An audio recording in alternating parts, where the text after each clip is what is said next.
بسم الله الرحمن الرحيم إن الحمد لله نحمده ونستعينه ونستغفره ونعوذ بالله من شرور أنفسنا وسيئات أعمالنا من يهده الله فلا مضل له ومن يضلل فلا هادي له أشهد أن لا إله إلا الله وأشهد أن محمدا عبده ورسوله اللهم صل وسلم وبارك على نبينا محمد وعلى آله وصحبه ومن تبع هداه إلى يوم القيامة.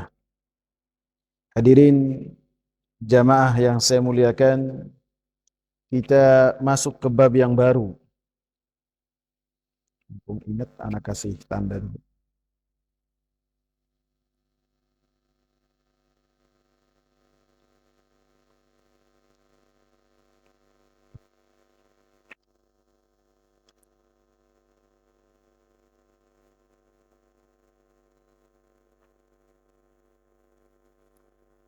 Bab yang ke-7, yaitu babun ad-du'a'u ila syahadati an la ilaha illallah.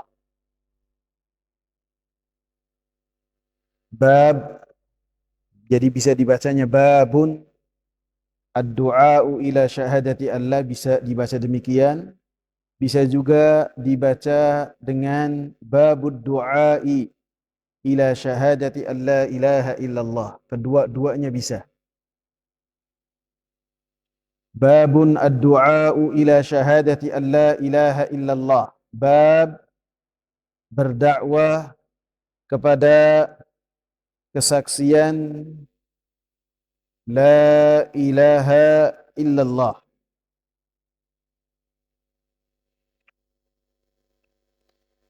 Di bab yang ke-7 ini penulis Syekh Muhammad At-Tamimi rahimahullah membawakan 3 dalil. Yang pertama surat Yusuf ayat yang ke-108. Yang kedua kisah di perang Khaybar. Kemudian Nabi sallallahu alaihi wasallam memerintahkan Ali radhiyallahu anhu untuk memimpin pasukan. Dan ketiga dalil tersebut membahas tentang keutamaan berdakwah secara umum kepada jalan Allah Subhanahu wa taala.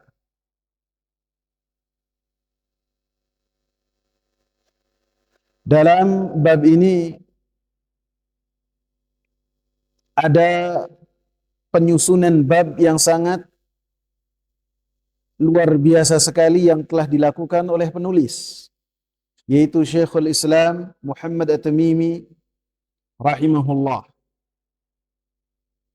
Karena apabila kita perhatikan di bab yang pertama, penulis membahas tentang apa itu tauhid. Kemudian keutamaan tauhid. Setelahnya beliau membahas tentang keutamaan mengamalkan tauhid di bab yang berikutnya. Kemudian setelahnya membahas tentang keutamaan takut melakukan kesyirikan kepada Allah Subhanahu wa taala.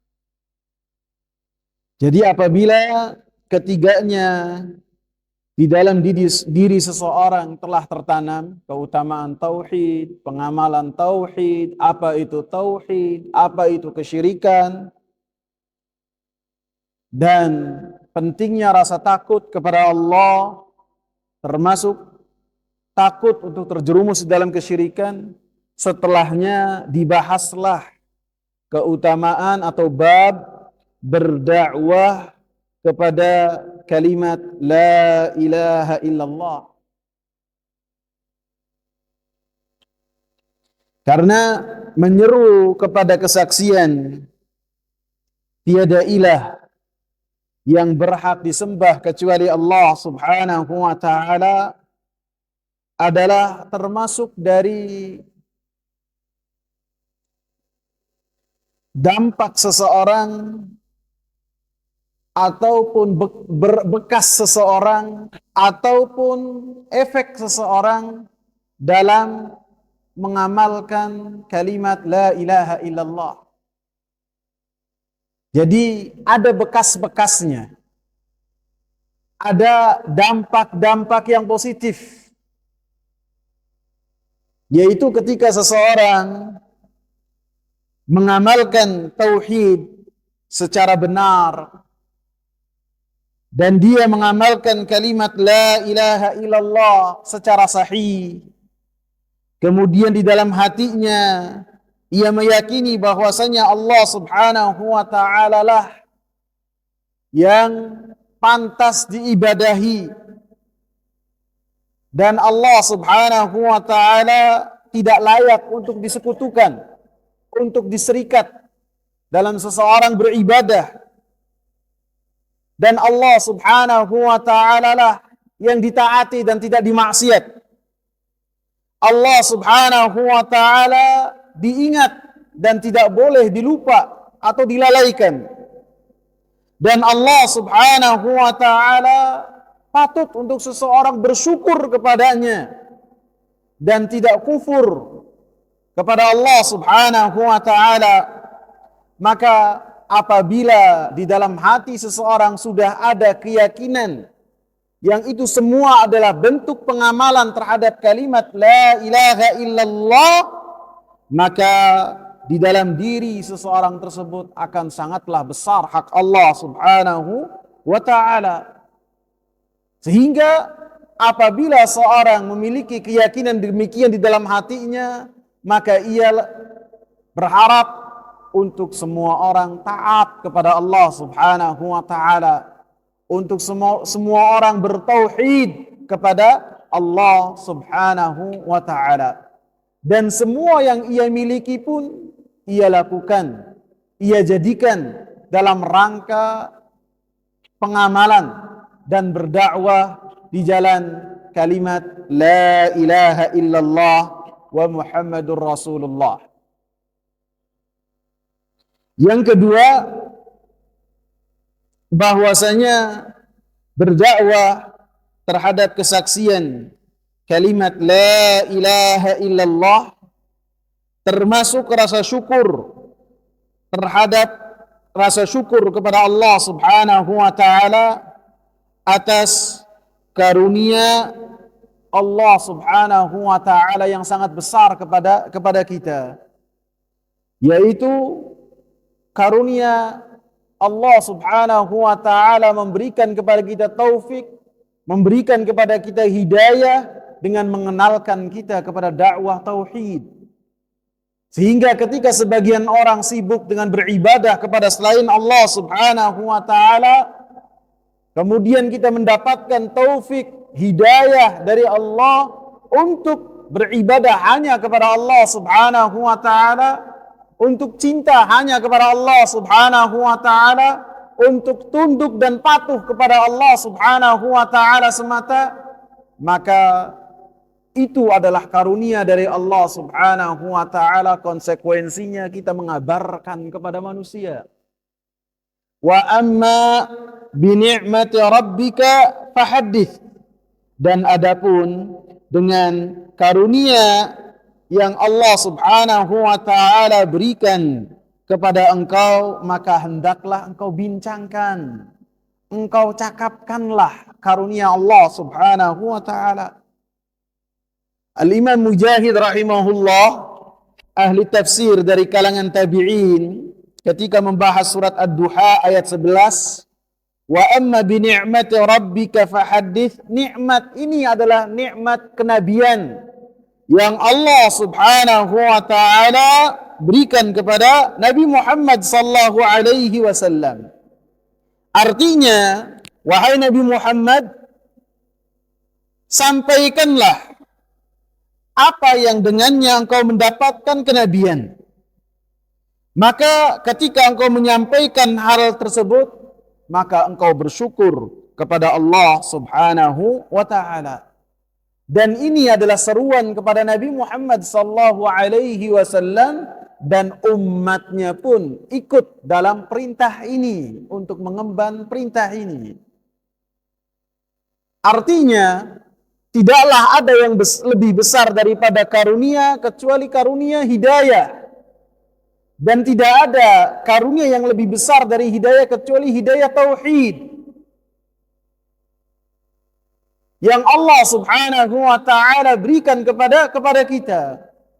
Maka nikmat tauhid yang sampai kepada kita, yakinlah bahwasanya nikmat tersebut yang sampai kepada kita akan ditanya oleh Allah Subhanahu wa taala. Bagaimana kita bermuamalah dengan karunia nikmat tersebut? Allah Subhanahu wa taala mengatakan, "Tsumma yatus'alunna yauma idzin 'anin na'im." Sesungguhnya kemudian engkau pada hari kiamat kelak akan ditanya tentang karunia-karunia yang sampai kepada engkau. Termasuk karunia yang paling besar adalah karunia tauhid yang sampai kepada kita.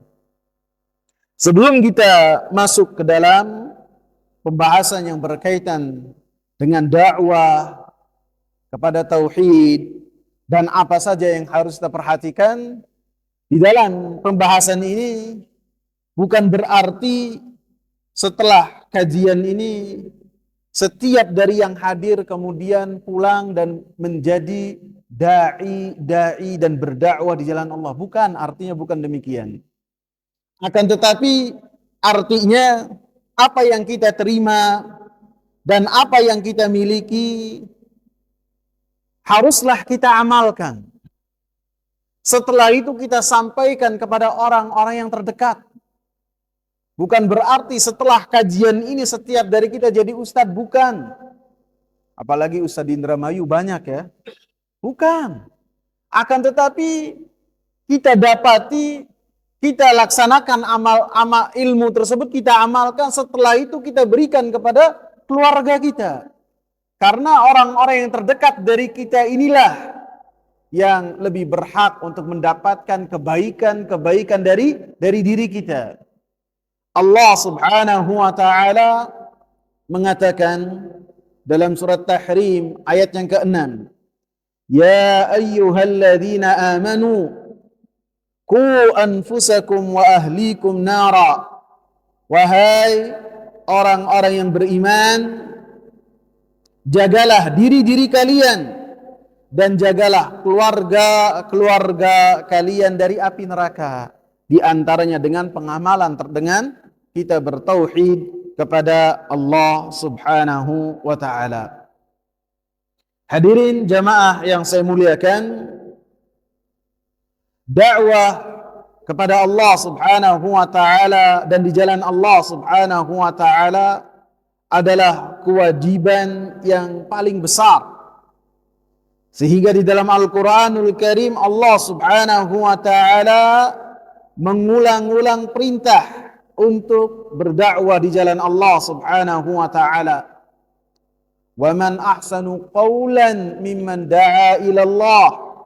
Siapakah yang perkataannya yang paling baik dari orang-orang yang berseru dan berdakwah di jalan Allah Subhanahu wa taala. Dalam surat Al-Qasas ayat 87 Allah Subhanahu wa taala katakan, "Wad'u ila rabbika." Berdakwalah di jalan Rabbmu. Menunjukkan perintah untuk kita berdakwah sangatlah banyak sekali. Untuk kita saling mengingatkan di antara kita dengan perkara-perkara yang benar yang datangnya dari Allah Subhanahu wa taala sangatlah diperintahkan sekali. Bahkan dalam surat Al-Asr Allah Subhanahu wa taala mengatakan sungguhnya manusia semua dalam keadaan merugi. Demi masa sungguhnya manusia semua dalam keadaan merugi, kecuali siapa? Illal ladzina amanu, kecuali orang-orang yang beriman. Wa amilus salihat, dan orang-orang yang beramal saleh. Kemudian watawasau bil haq watawasau bis sabr. Yang ketiga dan yang keempat, yang mana mereka saling mengingatkan di antara mereka dengan kebenaran, dengan al-haq yang telah Allah Subhanahu wa taala turunkan, dan saling mengingatkan di antara mereka dengan kesabaran. Sehingga Rasulullah sallallahu alaihi wasallam menyebutkan tentang agama itu apa? Rasulullah katakan ad-dinu an-nasihah. Agama itu adalah nasihat. Itu menunjukkan keagungan dan kebesaran berdakwah di jalan Allah Subhanahu wa taala. Sehingga Imam Syekhul Islam Ibn Taimiyah rahimahullah beliau mengatakan, wa a'zamu ma 'ubidallahu bihi nasihatu khalqihi. Perkara yang paling besar yang Allah Subhanahu wa taala diibadahi dengannya adalah ketika kita memberikan nasihat kepada hamba-hamba Allah Subhanahu wa taala. Lebih-lebih apabila kita mengingatkan terhadap perkara tauhid, perkara yang kita diciptakan oleh Allah Subhanahu wa taala untuknya, untuk kita mentauhidkan Allah Subhanahu wa taala, yang mana para rasul, para nabi berdakwah kepada tauhid. Setiap rasul yang telah Allah Subhanahu wa taala utus, dari Nabi Nuh alaihi salam sampai Nabi Muhammad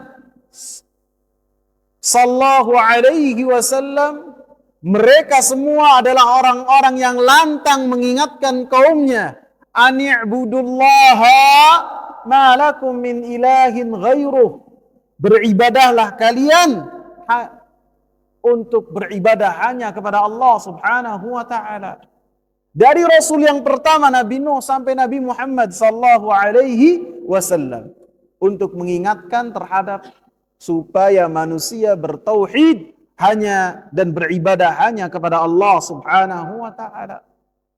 Dan perkara mengingatkan terhadap pentingnya tauhid dan berdakwah di jalan kalimat la ilaha illallah, bukanlah dakwah ini hanya diberikan terhadap orang-orang musyrikin saja, ataupun orang-orang yang mereka memiliki kerancuan dalam tauhidnya saja, bukan. Bahkan orang-orang yang bertauhid pun, yang tauhidnya lempeng, yang tauhidnya bagus, masih diingatkan untuk mereka bertauhid kepada Allah Subhanahu wa taala. Perkara ini sudah kita bahas dalam muqaddimah ketika kita membahas keutamaan-keutamaan tauhid.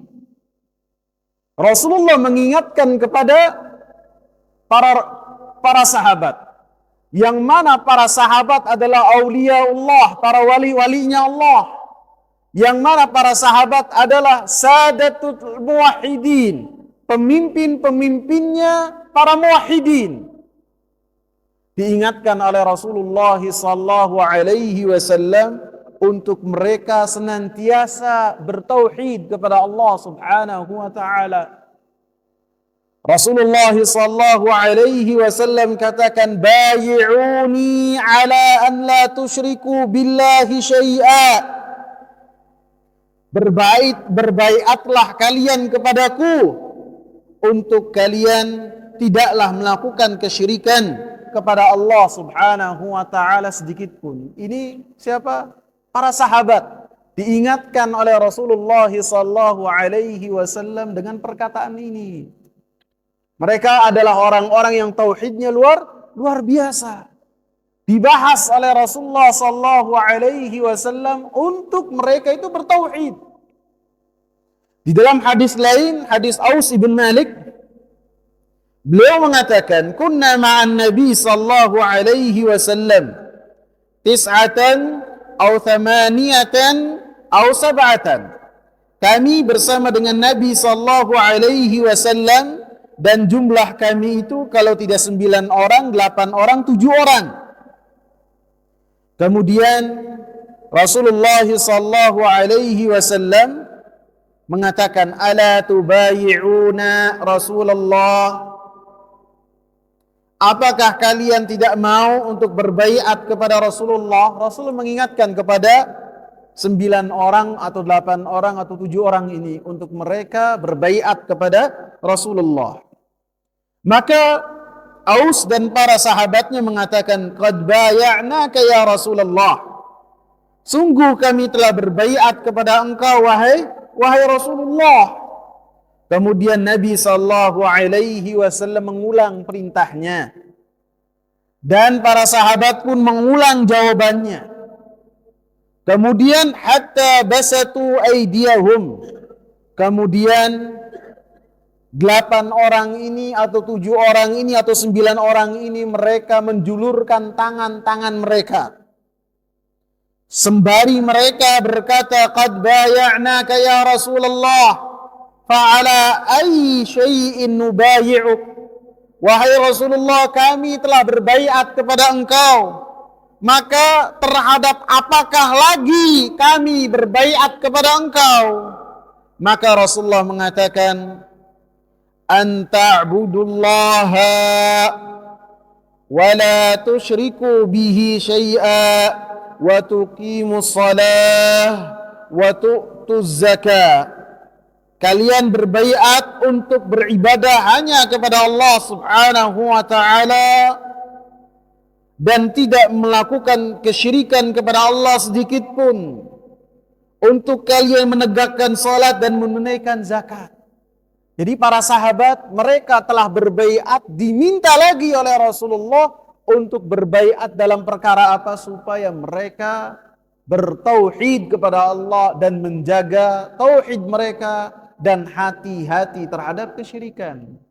Dan ini termasuk dari apa yang telah Allah Subhanahu wa taala perintahkan dalam surat An-Nisa ayat 136, ya ayyuhalladzina amanu aminu billahi wa rasulihi. Wahai orang-orang yang beriman. Yang diseru oleh Allah siapa? Orang-orang yang beriman. Wahai orang-orang yang beriman, berimanlah kalian kepada Allah. Berimanlah kalian kepada Rasulullah. Yang dipanggil oleh Allah adalah orang-orang yang telah bertauhid. Yang di dalam hatinya ada tauhid. Yang telah mereka ikrarkan dengan lisan-lisan mereka. Dan telah mereka amalkan dengan anggota badan mereka. Allah Subhanahu wa taala perintahkan mereka, aminu, hendaklah kalian beriman.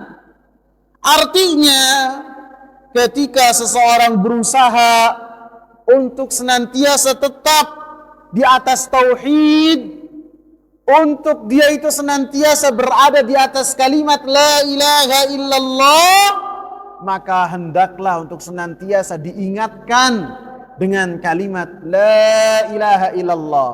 Diingatkan dengan pembahasan kalimat la ilaha illallah.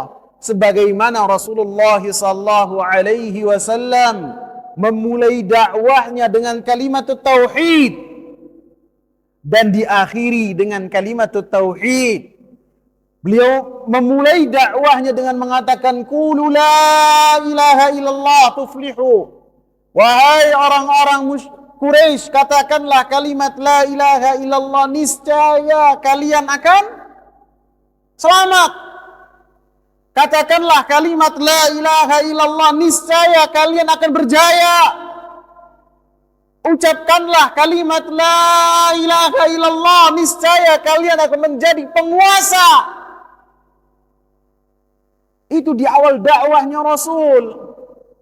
Dan ketika di akhir hayatnya pun, di detik-detik nafas terakhir dari Nabi sallallahu alaihi wasallam, Nabi pun mengingatkan, la'natullahi 'alal yahudi wan nasara ittakhadhu qubur anbiya'ihim masajid. Laknat Allah, Allah berikan kepada orang-orang Yahudi dan orang-orang Nasara karena mereka menjadikan kubur-kubur nabi mereka sebagai apa? Tempat beribadah. Tempat mereka bermunajat kepada Allah Subhanahu wa taala. Dan di antara dua kesempatan ini Nabi sallallahu alaihi wasallam mengisinya dengan tauhid. Sebagaimana yang tadi kita sebutkan dalam dua hadis tadi. Sebagaimana kita membahas ketika Nabi sallallahu alaihi wasallam berbincang dengan siapa? Mu'adz ibn Jabal. Mu'adz ibn Jabal adalah ulamanya para sahabat. Nabi sallallahu alaihi wasallam mengingatkan kepada Mu'adz bin Jabal hak Allah Subhanahu wa taala kepada atas hamba-hambanya dan hak hamba dari Allah Subhanahu wa taala apa saja? Yaitu beribadah kepada Allah Subhanahu wa taala dan tidak melakukan kesyirikan. Kemudian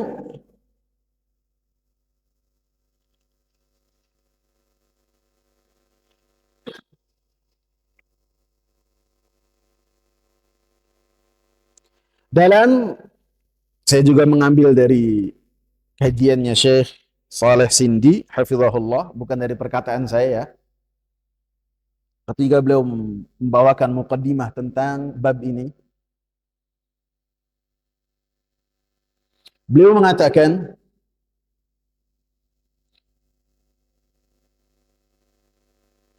maka dari pembahasan ini kita mengetahui bahwasanya berdakwah di jalan Allah Subhanahu wa taala adalah perkara yang besar.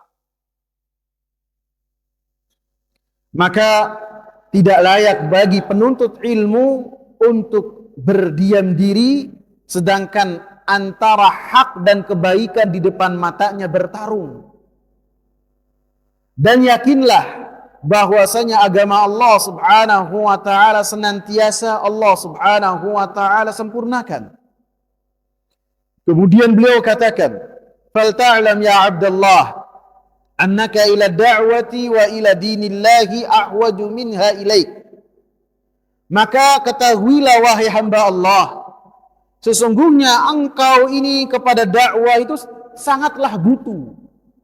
Walaupun engkau ini pelaku dakwah, walaupun engkau ini seorang ulama, walaupun engkau ini seorang pemateri kajian, maka ketahuilah Islam tidak butuh kepada engkau, dakwah tidak butuh kepada engkau, siapapun kita. Akan tetapi kitalah yang butuh terhadap dakwah, siapapun kita. Apapun yang telah kita lakukan.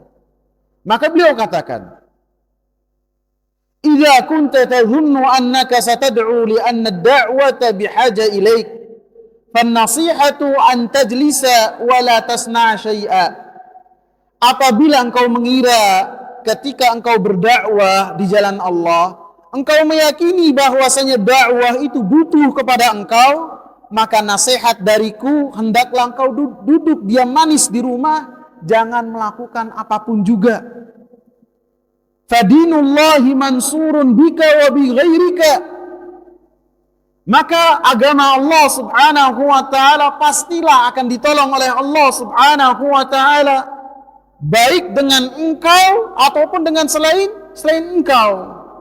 Agama Allah Subhanahu wa taala pastilah Allah Subhanahu wa taala tolong. Baik engkau berdakwah di jalan Allah Subhanahu wa taala ataupun tidak. Menunjukkan bahwasanya siapa yang berdakwah di jalan Allah Subhanahu wa taala, maka yakinlah bahwasanya dia butuh terhadap dakwah ini. Dengan berdakwah di jalan Allah Subhanahu wa taala, dia melaksanakan kewajiban yang telah Allah Subhanahu wa taala bebankan kepadanya. Dengan berdakwah di jalan Allah Subhanahu wa taala, dia mendapatkan banyak keutamaan dari Allah, banyak ganjaran dari Allah, dan banyak kebaikan-kebaikan yang ia dapati di jalan dakwah tersebut. Kemudian beliau pun mengatakan, bagi orang yang berdakwah maka hendaklah memperhatikan 5 hal. Jadi untuk kita ketahui 5 hal yang penting ini dalam orang berdakwah, sehingga dengannya kita mengetahui bahwasanya orang ini adalah berdakwah dengan dakwah yang hak dan yang lainnya bukan dari yang demikian. Yang pertama adalah antakuna alima. Hendaklah dia mengetahui dan memiliki ilmu. Memiliki ilmu yang berkaitan dengan apa yang ia seru. Ia memiliki ilmu berupa Al-Quran, As-Sunnah, dan pemahaman salaful ummah.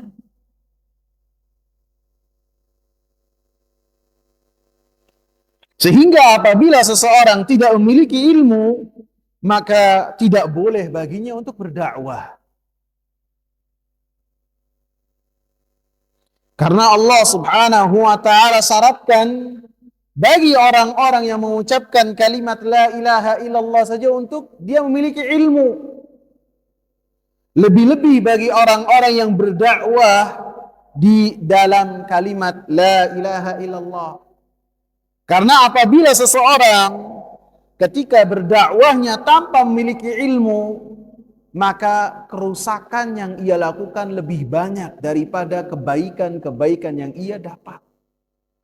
Sebagaimana di dalam perkara-perkara dunia, kita ketika misalnya kita membutuhkan seorang teknisi motor atau mobil, kemudian kita tidak mendapati orang yang ngerti mesin, baik motor ataupun mobil, kita tidak dapat.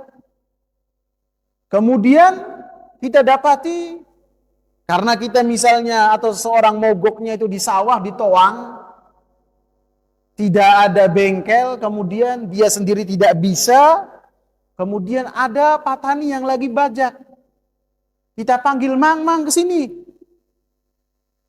Coba benerin motor saya atau mobil saya. Orang ini mengatakan, saya tidak bisa. Gak apa-apa lah, yang penting ikhlas. Benerin saja. Antum kalau apabila mendapati hal yang demikian, motornya makin baik atau makin rusak? Makin rusak. Ini perkara-perkara dunia. Ketika ada yang sakit, kemudian tidak ada dokter, apakah kita bawa ke bengkel, sama-sama memperbaiki? Nggak bisa. Bahkan bisa jadi berujung dengan kematian orang tersebut. Maka yang berkaitan dengan dakwah, maka haruslah seseorang memiliki ilmu. Ilmunya berupa apa? Al-Quran, As-Sunnah, dan pemahaman salaful ummah. Sebagaimana kita akan bahas dalam ayat yang pertama. Atau dalil yang pertama dalam surat Yusuf, ayat 108. Kemudian apabila dia telah mengetahui ilmu tersebut, maka hendaklah dia amalkan. Harus mengawali dengan dirinya untuk mengamalkan. Dan setelah itu ia seru yang lainnya untuk melakukan apa yang telah ia lakukan. Allah Subhanahu wa ta'ala menyatakan dalam surat Qasas ayat 87, wad'u ila rabbika wa la takunanna minal musyrikin. Berdakwahlah di jalan Rabbmu dan jangan sekali-kali engkau menjadi orang-orang musyrikin. Di dalam surat Ar-Ra'd ayat 36 Allah katakan, "Qul innama umirtu an a'budallaha wa la usyrika bihi."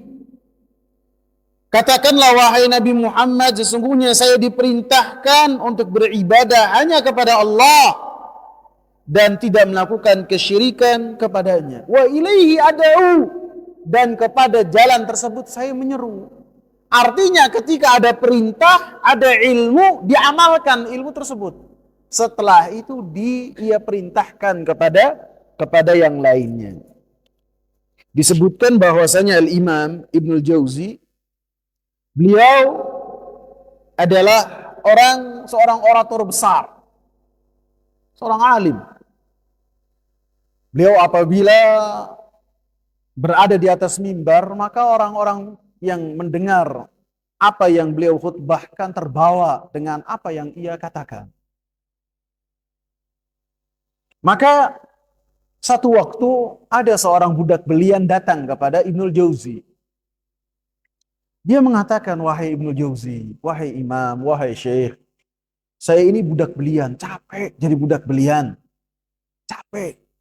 Tolong anjurkan kepada orang-orang yang mendengar kajian engkau ataupun ceramah engkau supaya mereka berlomba-lomba untuk membebaskan budak. Mudah-mudahan majikan saya ngeh dan membebaskan saya. Maka satu pekan budak belian ini tidak mendapati Ibnul Jauzi membawakan materi tentang hal tersebut. Pekan berikutnya tidak mendapatkan pembahasan tersebut. Pekan ketiga pun tidak membahas tentang hal tersebut. Kata budak beliannya, bisa jadi ini imam ini, ulama ini lupa. Ia datangi lagi. Wahai imam, kenapa engkau tidak membahas apa yang saya mintakan? Maka kata al-imam Ibnul Jauzi rahimahullah, beliau mengatakan, saya lagi nggak punya duit. Paham nggak artinya? Saya lagi nggak punya duit. Maksud beliau apabila ingin memerintahkan manusia supaya mereka membebaskan budak belian, beliau terlebih dahulu membebaskan budak. Beliau mengamalkan terlebih dahulu, setelah itu menganjurkan manusia untuk mengamalkan apa yang telah beliau lakukan. Jadi sebelum memerintahkan, beliau mengamalkan terlebih dahulu. Jadi orang yang pertama yang harus diperhatikan ketika berdakwah di atas jalan Allah, yang pertama harus memiliki ilmu. Dan ilmunya ia amalkan. Bukan hanya pandai beretorika, menyampaikan ilmu tersebut, ilmunya benar akan tapi tidak ia amalkan. Yang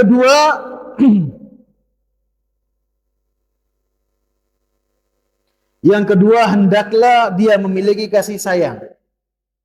Antakuna rahima.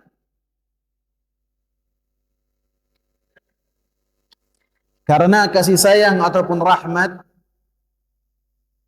adalah pondasi dakwah di jalan Allah.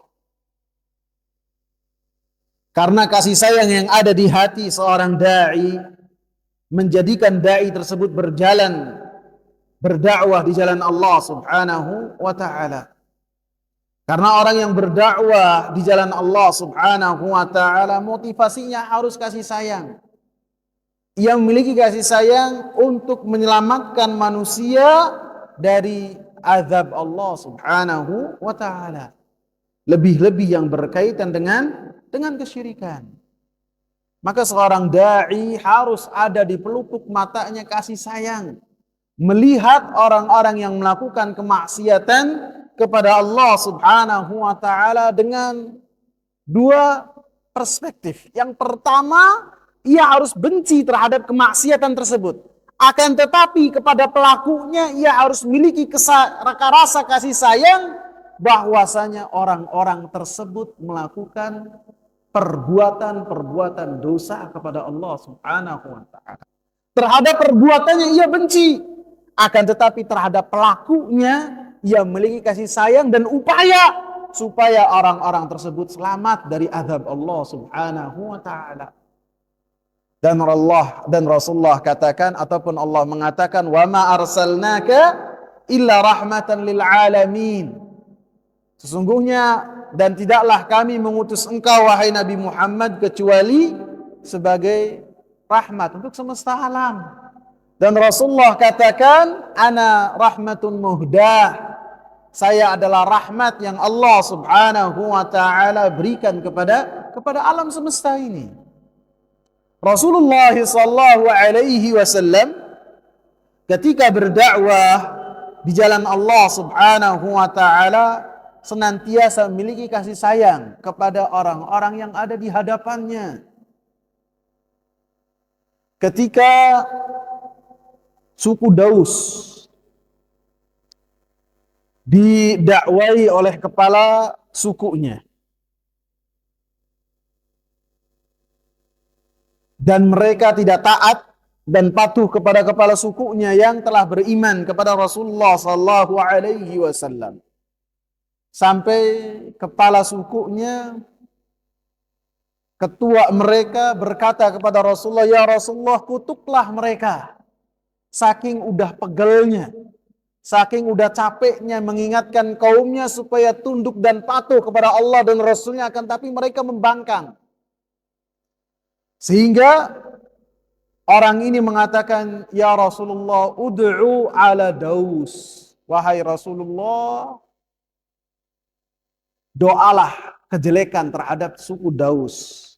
Maka apa yang dikatakan oleh Rasulullah sallallahu alaihi wasallam, Allahumma hdi Dausan wa'ti bihim. Ya Allah, berikanlah hidayah kepada Daus. Ya Allah, jadikan mereka datang kepadaku.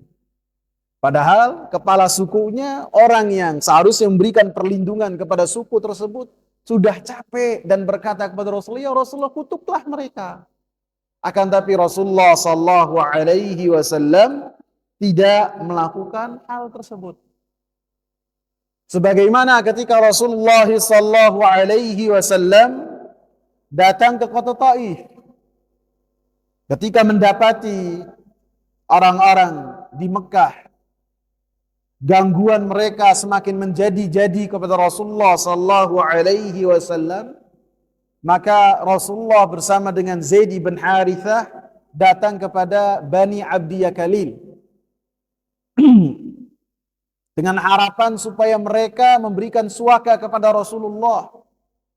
Akan tetapi Rasulullah sallallahu alaihi wasallam mendapatkan sejelek-jelek penyambutan, sejelek-jelek jawaban, sehingga di hari yang ke-11 Rasulullah sallallahu alaihi wasallam terusir dari tempat tersebut dengan cara disambit oleh anak-anak kecil dengan batu-batu kerikil. Sehingga Zaid bin Harithah melindungi Rasulullah. Walaupun demikian Rasulullah masih berdarah. Dan Rasulullah masih dalam keadaan dan merasa terhina dengan perlakuan tersebut. Terhina Rasulullah. Dan orang yang terhormat apabila dihina sangat marah. Rasulullah pernah ditanya oleh Aisyah radhiyallahu anha, "Wahai Rasulullah, adakah satu hari yang lebih berat untuk engkau daripada hari ketika engkau dalam peperangan Uhud?" Rasulullah terkapar, terkena anak panah pipinya. Orang-orang yang Rasulullah cintai wafat, termasuk Hamzah. Adakah hari yang lebih berat daripada hari tersebut? Rasulullah katakan, hari ketika Rasulullah sallallahu alaihi wasallam datang ke kota Taif.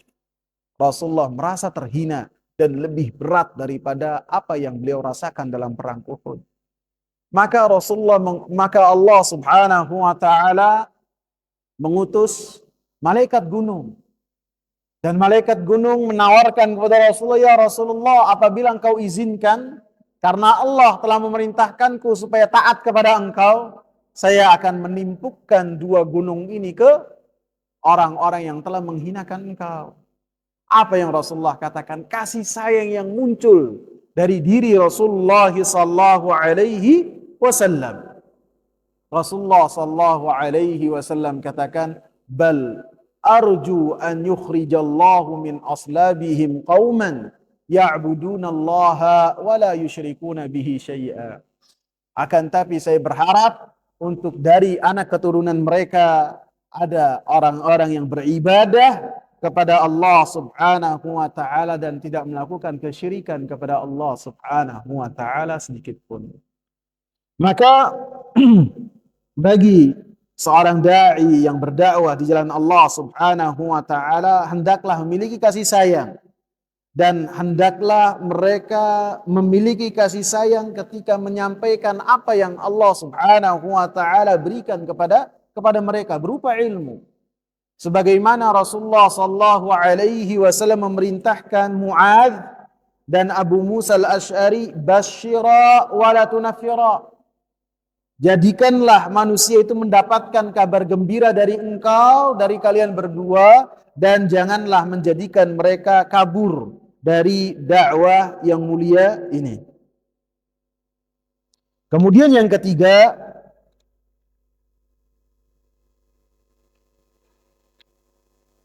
hendaklah hakimah, memiliki hikmah dalam berdakwah.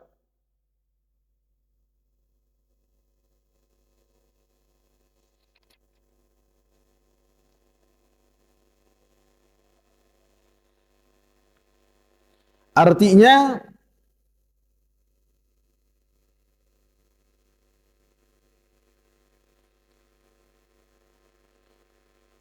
hikmah artinya menempatkan segala sesuatu pada tempatnya. Ada orang-orang yang ketika menghadapi seorang dai, maka dengan diberikan nasihat sekali dua kali, maka mereka akan mendapatkan apa yang mereka inginkan berupa kebenaran. Ada yang disampaikan dengan cara lembut, mereka mendapatkan hidayah dari Allah. Ada yang dengan cara yang keras, baru mereka mendapatkan hidayah dari Allah. Ada yang harus dengan dialog yang keras, baru mereka mendapatkan kebenaran yang mereka cari. Sebagaimana Rasulullah sallallahu alaihi wasallam ketika mengingatkan kebaikan kepada para sahabat-sahabatnya dalam keadaan berbeda-beda. Ada orang Arab Badui ketika kencing di masjid, Rasulullah sallallahu alaihi wasallam sangat lembut sekali. Ketika para sahabatnya marah, maka Rasulullah larang. Karena jangan sampai ketika orang Arab Badui ini kaget, dia buang najisnya, buang air kecil di pojokan masjid, dibentak kaget, malah akhirnya kencingnya keluar, kemudian najisnya makin kemana-mana. Maka Rasulullah larang. Biarkan, biar tuntas. Kemudian setelah itu Rasulullah sallallahu alaihi wasallam memberikan nasihat. Akan tetapi terkadang Rasulullah sallallahu alaihi wasallam mengingatkannya dengan kekerasan. Ketika Abu Dzar Al-Ghifari, beliau ada sedikit gesekan dengan Bilal, sahabat yang mulia, kedua-duanya sahabat yang mulia. Kemudian Abu Dzar mencela Bilal ini dengan mengatakan, wahai orang yang ibunya itu hitam.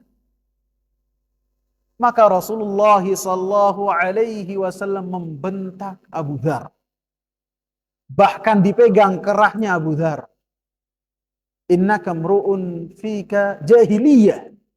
Engkau ini seseorang yang pada diri engkau masih ada sisa-sisa jahiliyah. Membedakan dengan ini hitam, ini putih, ini Arab, ini bukan. Antum perhatikan, terhadap Abu Dzar Rasulullah keras. Terhadap Arab Badui Rasulullah apa? Tidak keras, akan tapi dengan penuh kelembutan. Kemudian yang keempat,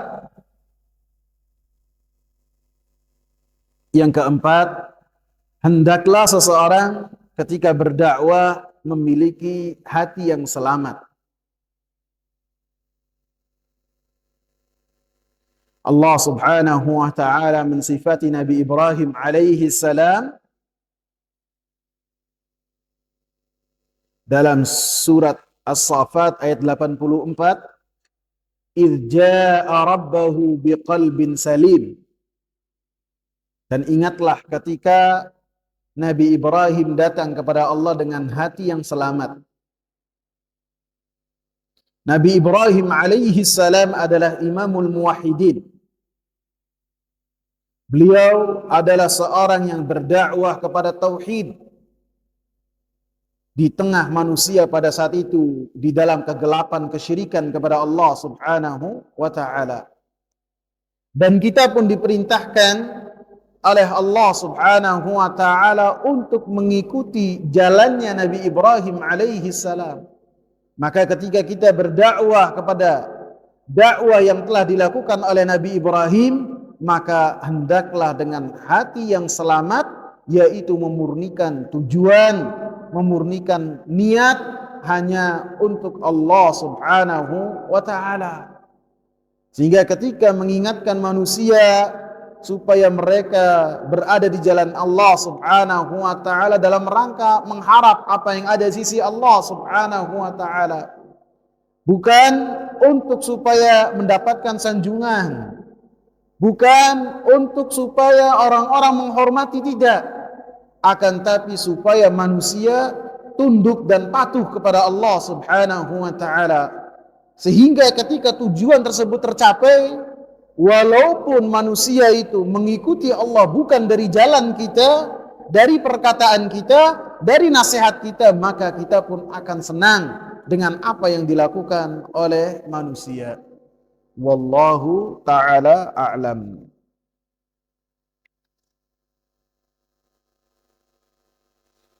Cukup ya, ikhwan?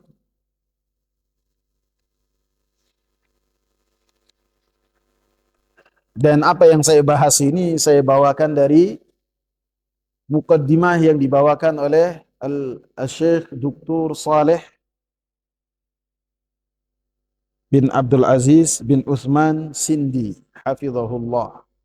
Jadi bukan saya membahas keadaan, bukan saya curhat siapa saya, bukan, akan tapi saya membahas apa yang ada di dalam kitab.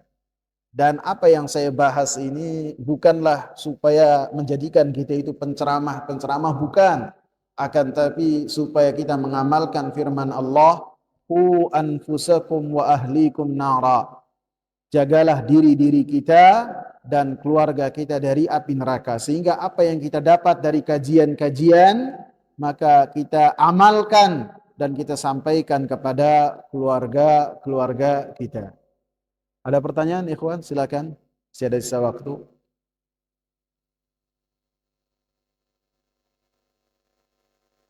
Cukup ya.